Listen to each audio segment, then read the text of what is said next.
पग पर है संग तुम्हारे अन्नदाता। लहू किसानों का बन के पसीना सींचता है धरती का सीना। मेहनत का तेरी हक दिलवाने, नई तकनीक नई खोज बताने। पशुधन को गुणवान बनाना, पौध सुरक्षा को सिखलाना, खेती के सब गुर समझाने, भारत का सरताज बनाने। आठों पहर है संग तुम्हारे अन्नदाता अन्नदाता। नमस्कार, मैं सुरांधा आप सभी दर्शकों का अन्नदाता कार्यक्रम में स्वागत करती हूं। हमारे देश का किसान जन का पोषक है, वो श्रम का देवता है, अन्नदाता है। उसमें ही भारत की आत्मा निवास करती है। ऐसे ही किसानों की प्रगति के लिए हम खेती बाड़ी से जुड़ी हुई बहुत सी नई लाभकारी जानकारियां लेकर हर रोज सुबह आते हैं। तो चलिए कार्यक्रम शुरू करने से पहले देखते हैं क्या है आज के अन्नदाता में। मिर्च की फसल में किए जाने वाले जरूरी कार्य।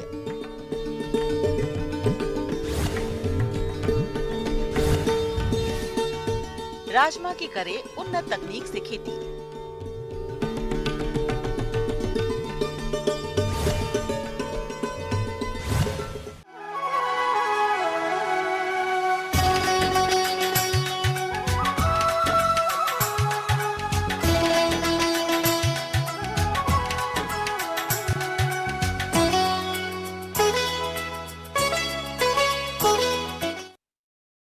हमारे प्रदेश के जिन किसान भाइयों ने मिर्च की खेती की है, उनको इस फसल से अधिक पैदावार मिले, इसके लिए मिर्च की फसल में कुछ कार्यों को करना जरूरी होता है, जैसे खरपतवार नियंत्रण, सिंचाई, उर्वरक प्रबंधन और पौध संरक्षण उपाय इत्यादि। तो किसान भाई इन्हीं सब कार्यों को कब और किस तरह से करें, इस बारे में जानकारी दे रहे हैं कृषि विभाग जिला शहडोल के विषय विशेषज्ञ शिशुपाल सिंह राजपूत।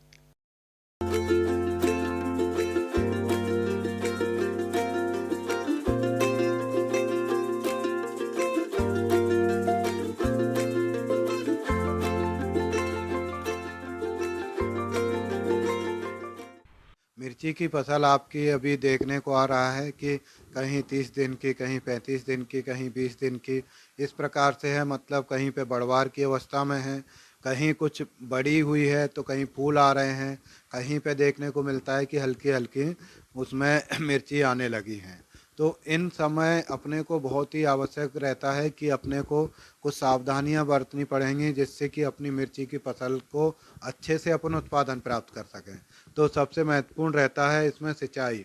सिंचाई अपनी मृदा के ऊपर निर्भर करती है। अगर आपकी मृदा हल्की है तो आपको 7 से 8 दिन में एक बार सिंचाई करनी पड़ेगी, और अगर आपकी मृदा भारी है तो 12 से 15 दिन में भी अपन सिंचाई कर सकते हैं। सिंचाई के साथ साथ अपने को इसमें यह भी देखना है कि पानी का भराव नहीं हो। जो पौधा रहता है बहुत ही नाजुक होता है, तो पानी का अगर भराव रहता है तो वो कीट और रोगों को आश्रित भी देता है। सिंचाई के बाद अब उसमें मुख्य रूप से आता है खरपतवार। खरपतवार आप देखते हैं, क्योंकि अपने को नमी बरकरार रखना है। अगर नमी बरकरार रखेंगे तो खरपतवार भी बहुत उगते हैं। किसान भाइयों, मिर्च की फसल के साथ कुछ खरपतवार भी उग जाते हैं, जो कि फसल के साथ खाद, उर्वरक, हवा, पानी तथा प्रकाश के लिए प्रतिस्पर्धा करते हैं, जिससे मिर्च के पौधों का सही विकास नहीं हो पाता और उत्पादन में कमी आ जाती है। इसलिए आप अपनी फसल को खरपतवारों से मुक्त रखें। पोषक तत्व प्रबंधन में आपने जो आप मिर्ची लगाए हैं, रोपाई किए हैं, उस समय आपने डीएपी यूरिया दे दिए हैं, लेकिन डीएपी यूरिया देने के साथ साथ ही अपनी सब्जी वाली फसलों में अपने को एनपीके घोल भी देना पड़ेगा। अगर आपकी फसल बढ़वार की अवस्था में है, 20 से 25 दिन की फसल है, तो उसमें आप एनपीके का उपयोग करेंगे 19-19-19। इसका आप घोल बना के 2 लीटर मात्रा लेके आपका 200 लीटर पानी में घोल बनाएं और इसका उपयोग कर सकते हैं। इसके बाद अगर आपने देखते हैं कि अपनी फूल की अवस्था में है, 05234 आता है, 0% नाइट्रोजन रहती है, 52% फास्फोरस रहता है, 34% पोटास रहता है, उसका उपयोग करना है। और आपकी फसल अगर फूलने के बाद की अवस्था में है, उसमें अपनी मिर्ची लग रही हैं, उसके समय अपने को 0050 करके आता है, उसका उपयोग करना है। मिर्च की फसल को कुछ कीटों व रोगों द्वारा अधिक हानि पहुंचाई जाती है और यदि आपने इन कीट व रोगों का शुरुआती अवस्था में नियंत्रण नहीं किया तो ये कीट मिर्च की फसल को खराब कर देंगे और आपको कम उत्पादन की प्राप्ति होने से आर्थिक हानि का सामना करना पड़ेगा। तो कैसे करें इन कीट व रोगों का नियंत्रण, आइए जानते हैं। फसल सुरक्षा में आपने देखा होगा मिर्ची की सबसे भयंकर बीमारी जो रहती है उसको आप लोग चुर्रा मुर्रा के नाम से जानते हैं। आप जो कि एक वायरस जनित बीमारी है। आपने पत्तियां देखी होंगी, मुड़ती हैं, मुड़ने के बाद तो आपकी पूरी पत्तियां इस प्रकार मुड़ जाती हैं कि कुकरा टाइप से आपकी पत्तियां हो जाती हैं और पूरा पौधा वहीं मुड़ जाता है और नष्ट हो जाता है। और इसका जो फैलाने वाला जो कारक रहता है उसको अपने को नियंत्रण करना पड़ता है। ये एक व्हाइट फ्लाई नामक सफ़ेद मक्खी से होती है। ये व्हाइट फ्लाई क्या करती है, यहाँ से रस चूसती है, दूसरे पौधे में वो पहुँचा देती है और इसको एक पौधे से दूसरे पौधे में प्रसार का काम करती है। तो इस व्हाइट फ्लाई का नियंत्रण अपने को करना पड़ेगा। इन पौधों को जो प्रभावित हो रहे हैं उनको निकाल के जला दें या कहीं पे नीचे ज़मीन में गाड़ दें, मतलब उनको स्पोर उनके फैल ना पाए। जो व्हाइट फ्लाई रहती है इसके नियंत्रण के लिए इमिडाक्लोप्रिड नाम की दवा आती है, उनको अपन 0.5 से 1 किसी की 1.5 ml तक भी मात्रा रहती है। तो अपनी ये दवा का आप उपयोग कर के नियंत्रण कर सकते हैं। प्रति लीटर के हिसाब से आपको उपयोग करना है। 200 लीटर का पानी का घोल उपयोग करना है। इसके साथ साथ ही इनमें कीड़े भी आते हैं। कीड़े इतना ज़्यादा नुकसान नहीं पहुंचाते, लेकिन चने की जो इल्ली रहती है वो नुकसान पहुंचाती है। तो इनके लिए अपने को जैविक जो है उनका ही उपयोग करना चाहिए। आपका फेरोमोन ट्रैप है, लाइट ट्रैप है, इनका भी आप उपयोग कर सकते हैं। क्या है, जो उड़ने वाले कीड़े रहते हैं उनको वो आसानी से नियंत्रण कर सकते हैं। इसके सबसे महत्वपूर्ण रहता है कि मिर्ची में तो आप टी आकार की कुटी का ही उपयोग करेंगे तो आपकी इल्लियों का नियंत्रण हो सकता है। अगर फैलता है तो इमामेक्टिन नाम की जो दवाई आती है जिसकी 0.5 ग्राम दवा का उपयोग आप प्रति लीटर पानी में मिलाकर घोल बनाकर उपयोग कर सकते हैं। इस प्रकार से किसान भाइयों, मेरे द्वारा जो आपको जानकारी दी गई है उन्हें आप अपनाकर अपनी मिर्ची की अच्छी फसल प्राप्त कर सकते हैं। धन्यवाद। किसान भाइयों, अभी तक आपने खेती बाड़ी से जुड़ी हुई कुछ उपयोगी जानकारियां देखी। अब लेते हैं एक छोटा सा ब्रेक, जल्द ही लौटेंगे और कार्यक्रम में आगे भी है खेती बाड़ी से जुड़ी हुई महत्वपूर्ण जानकारियां। बने रहिए हमारे साथ।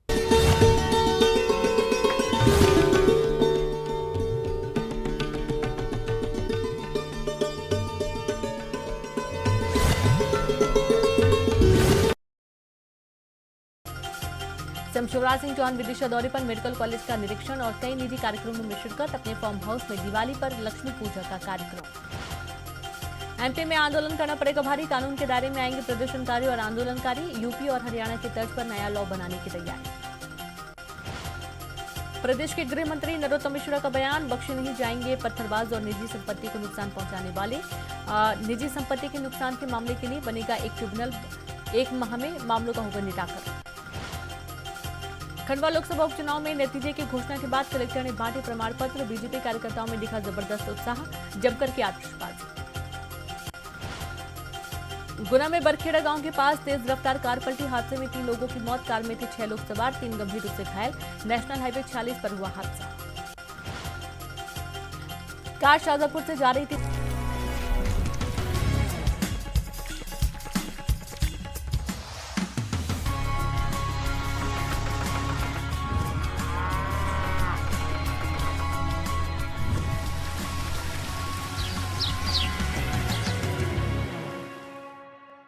ब्रेक के बाद आप सभी दर्शकों का अन्नदाता कार्यक्रम में स्वागत है। चलिए अब रुक करते हैं अगली कड़ी की ओर।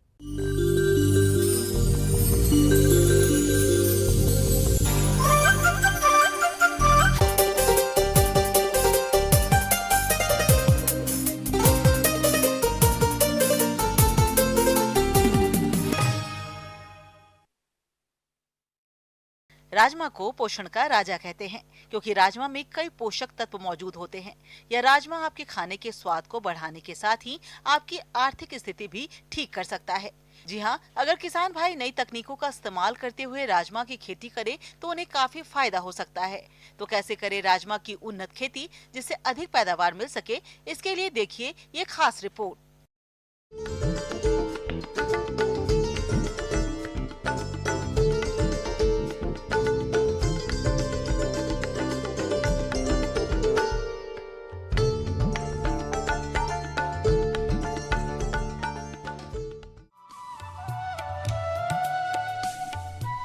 राजमा की उन्नत विधि से बुवाई। राजमा दलहनी फसलों में जानी मानी फसल है।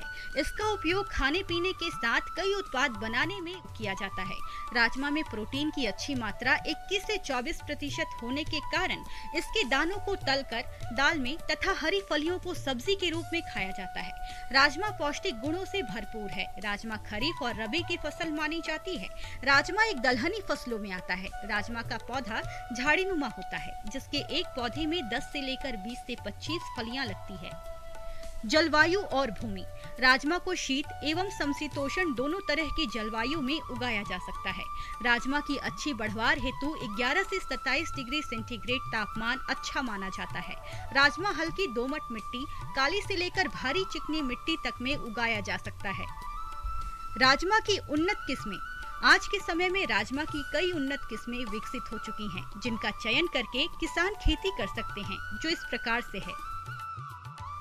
PDR 14, इसे उदय भी कहते हैं। कोटा राजमा 1, मालवीय 137, BL 63, अंबर, IIPR 96/4, उत्कर्ष राजमा, IIPR 98/5, HPR 35, BL 63 और उन इत्यादि किस्में हैं जो अच्छी उपज देती हैं। PDR 14 राजमा की लाल चित्तीदार रंगी प्रजाति है। यह किस्में 125 से लेकर 130 दिनों में तैयार हो जाती है। इसकी प्रति हेक्टेयर 30 से लेकर 35 कुंतल पैदावार होती है। मालवीय 15 सफेद रंग की राजमा की यह प्रजाति 115 से लेकर 120 दिन में तैयार हो जाती है। प्रति हेक्टेयर 25 से लेकर 30 कुंतल इसकी पैदावार होती है। मालवीय 137 राजमा की यह प्रजाति लाल रंग की होती है, जो 110 से लेकर 115 दिन में तैयार हो जाती है। प्रति हेक्टेयर 25 से लेकर 30 कुंतल इसकी उपज होती है। BL 63 राजमा की यह प्रजाति भूरा चित्तीदार होती है। 115 से लेकर 120 दिन में तैयार हो जाती है। इसकी उपज भी प्रति हेक्टेयर 25 से लेकर 30 कुंतल होती है। अंबर राजमा की यह प्रजाति लाल चित्तीदार होती है। यह 120 से लेकर 125 दिन में तैयार हो जाती है। इसकी उपज 20 से लेकर 25 कुंतल प्रति हेक्टेयर होती है। उत्कर्ष गहरा लाल चित्तीदार रंग की यह प्रजाति 130 से 135 दिन में तैयार हो जाती है। प्रति हेक्टेयर 20 से लेकर 25 कुंतल इसकी उपज होती है। खेत की तैयारी। इसके लिए पहली जुताई मिट्टी पलट हल से, इसके बाद 2 से 3 बार कल्टीवेटर हल से खेत की जुताई करके खेत को समतल कर लेनी चाहिए। खाद एवं उर्वरक प्रबंधन प्रति हेक्टेयर। राजमा की खेती के लिए 100 किलोग्राम नत्रजन, 50 किलोग्राम फास्फोरस और 25 किलोग्राम पोटाश प्रति हेक्टेयर देना आवश्यक है, जिसमें नत्रजन की आधी मात्रा, फास्फोरस एवं पोटाश की पूरी मात्रा बुवाई के समय तथा शेष बची नत्रजान की आधी मात्रा राजमा की खड़ी फसल में देनी चाहिए, जो बुवाई के बाद 30 दिन और 50 दिन पर करनी चाहिए। किसान भाइयों, राजमा के बीज की मात्रा की बात करें तो इसके लिए 120 से 140 किलोग्राम प्रति हेक्टेयर की आवश्यकता होती है। फसल को कीट रोगों से बचाने के लिए बीज को बुवाई से पहले उपचार कर लेना चाहिए। इसके लिए 2 से 2.5 ग्राम थीरम से प्रति किलोग्राम बीज के हिसाब से बीज शोधन करना चाहिए। राजमा बुवाई का समय। हमारे देश में राजमा की खेती खरीफ और रबी के मौसम में की जाती है। रबी मौसम में बुवाई के लिए अक्टूबर का महीना सर्वोत्तम माना जाता है। बुवाई विधि और दूरी। लाइन से लाइन की दूरी 30 से 40 सेंटीमीटर रखें। पौधे से पौधे की दूरी 10 सेंटीमीटर रखते हैं। इसकी बुवाई 5 से 6 सेंटीमीटर की गहराई पर करते हैं। राजमा की फसल में खरपतवार नियंत्रण। राजमा की बुवाई के बाद किसान भाइयों के सामने एक मुख्य समस्या खरपतवार नियंत्रण की, तो इसके लिए किसान भाई राजमा की बुवाई के 25 से 30 दिन बाद पहली निराई गुड़ाई करें। इसके बाद आवश्यकता अनुसार समय समय पर निराई गुड़ाई करके फसल को खरपतवारों से मुक्त करें। सिंचाई प्रबंधन। राजमा की फसल में 2 से 3 सिंचाई की आवश्यकता पड़ती है। बुवाई के 4 सप्ताह बाद प्रथम सिंचाई हल्की करनी चाहिए। इसके बाद में सिंचाई 1 माह बाद के अंतराल पर आवश्यकता अनुसार करनी चाहिए। फसल की बढ़वार की अवस्था में कुछ कीट रोगों का प्रकोप होता है। इसके लिए खेत का निरीक्षण करते रहना चाहिए और कीट रोग का प्रकोप दिखते ही समय पर आसानी से नियंत्रण कर सकते हैं। प्रदेश के कुछ किसान भाई हरी फलियों की खेती करते हैं। वे फलियों की उचित बढ़वार की अवस्था पर तुड़ाई करके अच्छी आय कमा सकते हैं और जो किसान भाई दलहन के लिए खेती करते हैं उनकी फसल बुआई से लेकर 4 माह में पककर तैयार हो जाती है। इसकी कटाई, गहाई और सफाई करके बाजार में बेचकर अच्छा मुनाफा कमा सकते हैं। आगे और भी है खेती बाड़ी से जुड़ी हुई बहुत सी रोचक जानकारियां, पर यहाँ पर रुकेंगे एक और ब्रेक के लिए। जल्द हाजिर होते हैं।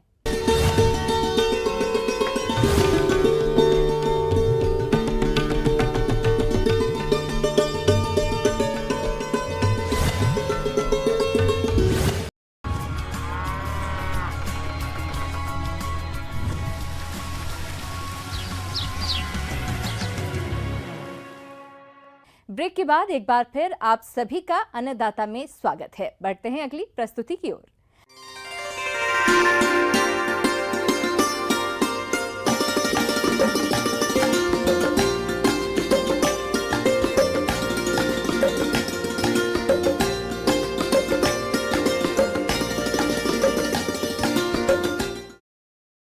गुलाब फूलों का राजा कहलाता है। यूं तो गुलाब का पौधा वर्ष भर फूल देता है, लेकिन एक समय के बाद फूलों की क्वालिटी खराब होने लगती है। ऐसे में गुलाब के पौधों की कटाई छटाई कर उन्हें फिर से उपयोगी बनाया जा सकता है, लेकिन इस काम को बड़ी सावधानी से करने की जरूरत होती है, जिसके बारे में विस्तार से बता रहे हैं डॉक्टर संतोष कुमार।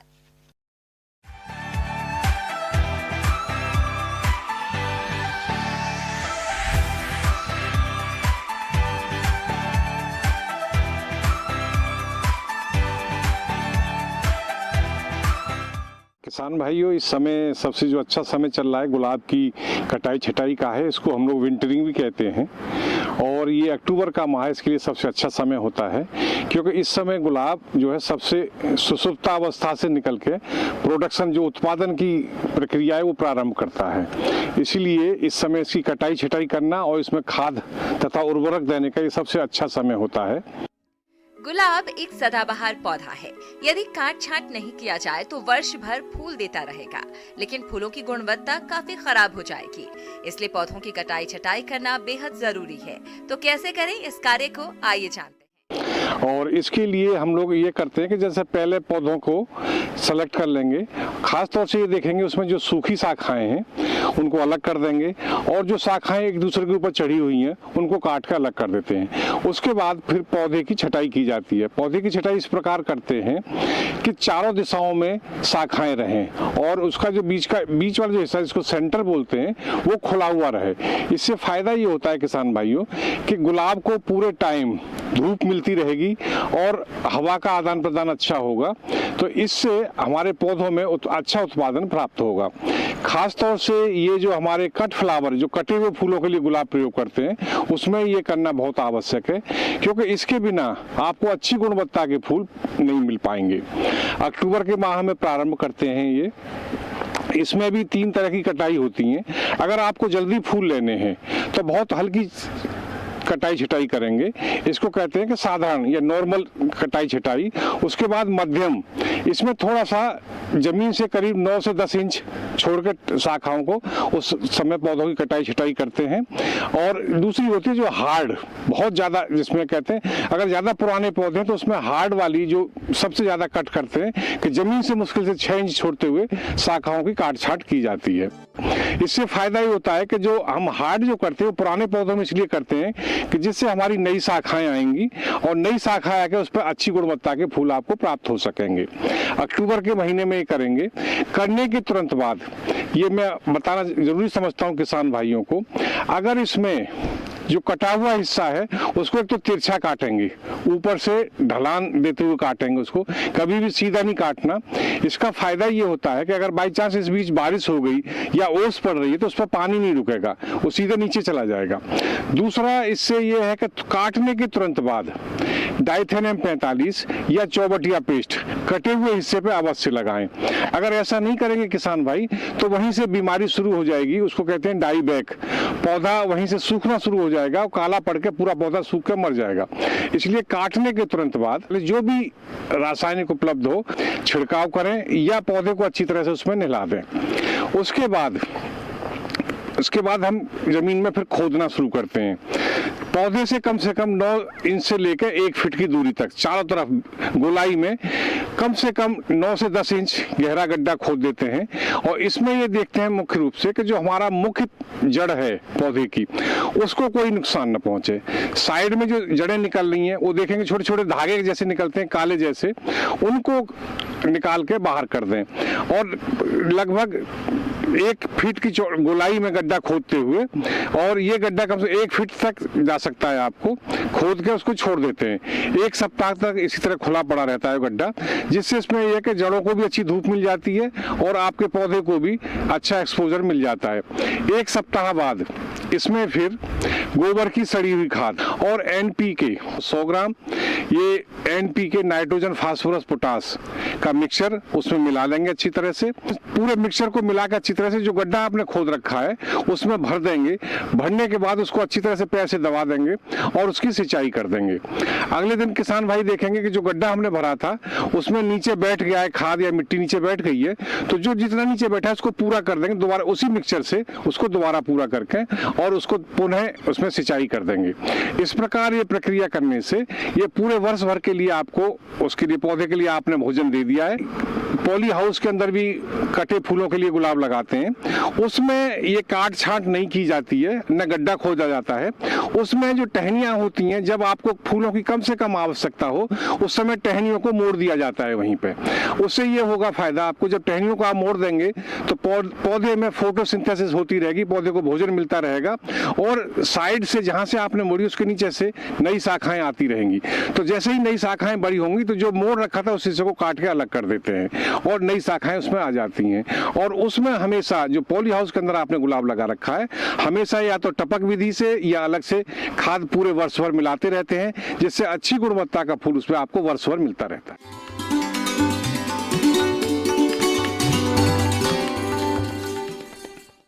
अन्नदाता हेल्पलाइन निःशुल्क फोन संपर्क सेवा के माध्यम से आपके द्वारा पूछे गए प्रश्नों में से 1 या 2 महत्वपूर्ण प्रश्नों को हम अपने कार्यक्रम में शामिल करते हैं। इसी के तहत आज का चयनित प्रश्न और उसका जवाब इस प्रकार है। अन्नदाता निःशुल्क फोन संपर्क सेवा के माध्यम से पूछे गए प्रश्नों में से आज हमने जिस प्रश्न को कार्यक्रम में शामिल किया है उसे पूछा है ग्राम नेहरावली, जिला नरसिंहपुर के कृषक गोविंद सिंह ने। यह पशुओं के संतुलित आहार प्रबंधन के बारे में जानकारी चाहते हैं। तो गोविंद सिंह जी, आपकी जानकारी के लिए प्रस्तुत है कार्यक्रम का ये अंश।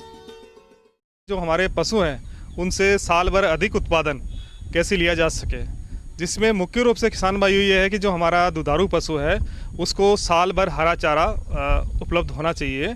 और उसमें मुख्य रूप से जैसे फलीदार चारे हैं, इसी प्रकार बिना फलीदार चारे हैं, ये 2 तरह के चारों का समावेश उनमें करना चाहिए। जिसमें मुख्य रूप से आपने बात करें तो जो हमारा पालन का जो खर्चा है उसमें करीब 60 से 70% खर्चा केवल उसके रख रखाव के साथ साथ उसके आहार दाना पे आता है। तो मुख्य रूप से किसान भाइयों ये है कि जो अगर पशु को अपन करीब 8 से 7 किलोग्राम हरा चारा दें तो वो 1 किलो दाने का कार्य करता है। जिसमें मुख्य रूप से हमारे जो बरसीम है, रिजिका है, लोबिया है, इनके साथ साथ ही जो ग्रेमनी कुल के पौधे हैं जैसे बाजरा है, मक्का है, जवार है, MP चरी है, नेपियर ग्रास है, इनको शामिल किया जा सकता है। और इस प्रकार अगर 40 किलोग्राम हरा चारा पशु को प्राप्त होता है तो उसका दूध उत्पादन बिना दाने के प्राप्त किया जा सकता है। किसान भाइयों, आमतौर पर अगर हम दुधारू पशु के संतुलित आहार की बात करें तो उसका जो कुल दिया जाने वाला आहार है उसमें तीसरा भाग यानी जो उसको राशन देते हैं वो दाना से दिया जाना चाहिए और बाकी जो 2/3 भाग है उसमें हरे चारे और सूखे चारे का समावेश होना चाहिए। तो इस प्रकार किसान भाइयों जो आपका राशन है उसमें 30 से 40% मक्का, इसी प्रकार गेहूं का चोकर है, बाजरा है, इनका समावेश। इसी के साथ साथ 30 से 40% उसमें जो खलियां हैं जैसे मूंगफली खली है, इसी प्रकार आपकी सरसों की खली है, इनको समावित किया जा सकता है। इसी प्रकार उसको जैसे चना चूरी है, अरहर चूरी है, इनका 20 से 25% भाग इनसे दिया जा सकता है। और उसके साथ उसको 2% खनिज लवण और 1% नमक उसको खिलाया जा सकता है। ये एक दुधारू पशु के लिए संतुलित आहार अपन कह सकते हैं। किसान भाइयों, अगर रोजाना पशु आहार की अपन बात करें प्रति पशु, तो उसको उसके शारीरिक भार के अनुसार उसका आहार दिया जाता है, जिसको शरीर की देखभाल के लिए गायों को 1.5 किलो प्रतिदिन व भैंस के लिए 2 किलोग्राम प्रतिदिन, प्रत्येक 2.5 लीटर दूध पर गायों को 1 किलोग्राम दाना मिश्रण देना चाहिए। प्रत्येक 2 लीटर दूध पर भैंसों को 1 किलोग्राम दाना, 6 महीने से ऊपर की गाभिन गाय या भैंस को 1 से 1.5 किलोग्राम दाना प्रतिदिन अतिरिक्त देना चाहिए। बछड़े या बछड़ियों के लिए 1 किलोग्राम से 2.5 किलोग्राम तक दाना प्रतिदिन उनकी उम्र या वजन के अनुसार देना चाहिए। इसके साथ ही किसान भाई ये जो मुख्य बातों के अलावा इस बात का और ध्यान रखें कि जो हमारे पशुओं को प्रतिदिन पिलाए जाने वाला पानी है, वो जो अपन लोग पीते हैं वैसा ही उसका पीएच होना चाहिए, वैसा ही उसका तापमान होना चाहिए और वैसा ही वो साफ सुथरा होना चाहिए। इसके अलावा किसान भाइयों, जो खान पान के अलावा ये भी अपन ध्यान रखें कि जो हमारे पशु हैं उनका समय पर स्वास्थ्य प्रबंधन होना चाहिए।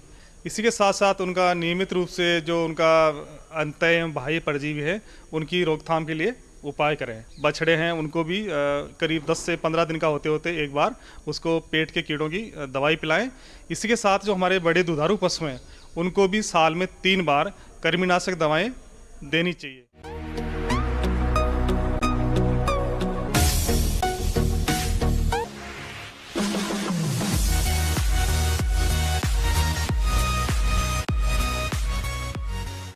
आइए अब एक नजर डालते हैं राज्य की कुछ चुनी हुई मंडियों के प्रमुख फसलों के बाजार भाव पर।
किसान भाइयों, अन्नदाता आपकी सेवा के लिए संकल्परत है। कृषि संबंधित समस्या एवं सुझावों के लिए आप हमें इस पते पर संपर्क कर सकते हैं।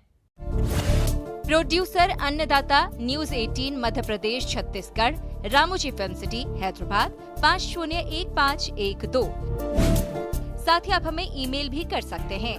हमारा ईमेल है p18annadatamp@nw18.com। इसके अतिरिक्त आप हमें निःशुल्क हेल्पलाइन नंबर पर सोमवार से शनिवार सुबह 10 बजे से शाम 4 बजे के बीच संपर्क कर सकते हैं। किसान भाइयों, अब समय हो रहा है आपसे विदा लेने का, तो हमारी पूरी अन्नदाता टीम को दीजिए इजाजत। कल फिर आपसे मुलाकात होगी कृषि संबंधित कुछ और महत्वपूर्ण जानकारियों के साथ। नमस्कार।